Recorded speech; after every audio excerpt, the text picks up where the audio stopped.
నమస్తే.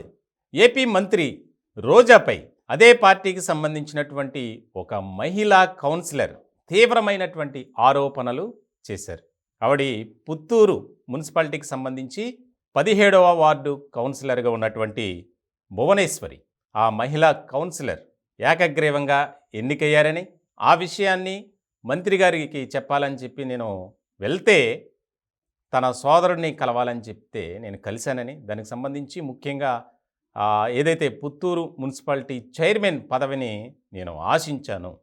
ఎందుకనంటే నేను ఏకగ్రీవంగా ఎన్నికయ్యాను కాబట్టి, నాకు అర్హత ఉంది కాబట్టి నేను అడిగాను.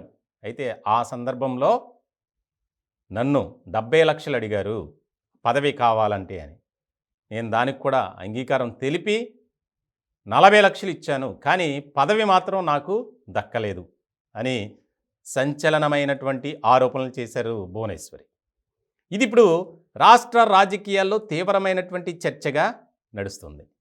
ఎవరైతే రోజా సోదరుడు కుమారస్వామి రెడ్డి, ఆయన పుత్తూరు నియోజకవర్గానికి సంబంధించి ఇన్ఛార్జిగా అంటే వైఎస్ఆర్సీపీ బాధ్యతలు చూసుకుంటున్నారు కాబట్టి తన సోదరుని కలవాలని చెప్పి రోజా గారు చెప్తేనే నేను వెళ్ళానని, దానికి సంబంధించి మంత్రి గారు చెప్పారు కదా అని నేను డబ్బులు కూడా రెడీ చేసుకుని 70 లక్షల్లో 40 లక్షలు ఇచ్చానని, తీరా పదవి మాత్రం వేరే వాళ్ళకి ఇచ్చారని చెప్పి ఆమె ఆవేదన వ్యక్తం చేస్తుంది.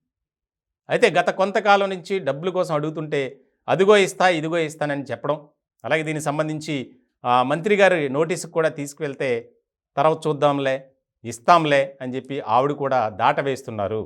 నాకు జగనన్నే న్యాయం చేయాలి, నేను ఒక దళిత మహిళను అని చెప్పి తన ఆవేదనను గోడును ప్రెస్ క్లబ్ వేదికగా తిరుపతిలో మీడియా ముందు ఈ అంశాలన్నీ చెప్పారు. దీని మీదే ఆసక్తికరమైనటువంటి చర్చ జరుగుతుంది రాజకీయ వర్గాల్లో.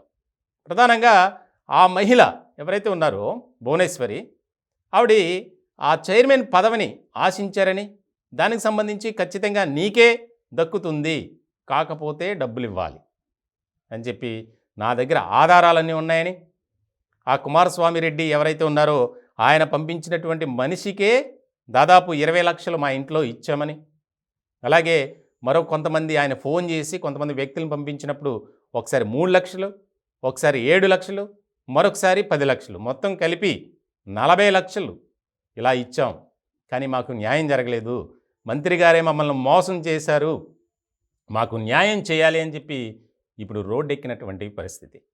మరి ఈ వ్యవహారాన్ని ముఖ్యమంత్రి జగన్మోహన్ రెడ్డి గారు ఏ విధంగా తీసుకుంటారు, తనకు న్యాయం చేస్తారా లేదా ఏం చేస్తారనేది చాలా కీలకంగా మారింది.